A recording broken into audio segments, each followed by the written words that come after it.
ക്യാമറയ്ക്ക് മുന്നിൽ അഭിനയിച്ച് തകർത്തവർ പരക്കം പായുന്ന ശരിക്കും കാഴ്ചയാണ് കേരളം തത്സമയം കണ്ടുകൊണ്ടിരിക്കുന്നത്. ജനപ്രതിനിധി കൂടിയായ മുകേഷിന് രാഷ്ട്രീയ നേതൃത്വത്തെ കൂടി കാര്യങ്ങൾ ബോധിപ്പിക്കണം. വീടും എം.എൽ.എ. ഓഫീസും കനത്ത പോലീസ് കാവലിലാണ്. എന്നാൽ മുകേഷ് എവിടെയെന്നതിൽ വ്യക്തതയില്ല.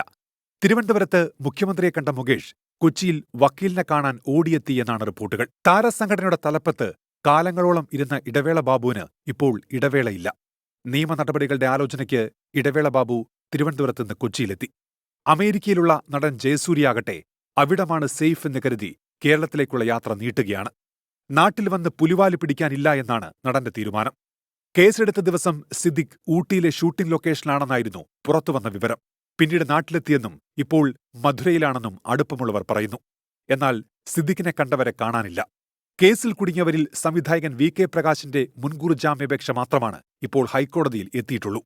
പരാതിക്കാരിക്ക് ക്രിമിനൽ പശ്ചാത്തലമുണ്ടെന്നും ഹണി ട്രാപ്പ് കേസിലെ പ്രതിയെന്നും പറഞ്ഞാണ് വി.കെ. പ്രകാശ് കോടതിയിലെത്തിയത്. സിനിമയിലെ ഇൻട്രോയോ ക്ലൈമാക്സോ അല്ല. അക്കാര്യം ഇപ്പോൾ ബോധ്യപ്പെട്ടതുകൊണ്ടാകും താരങ്ങളായവരുടെ ഈ നെട്ടോട്ടം.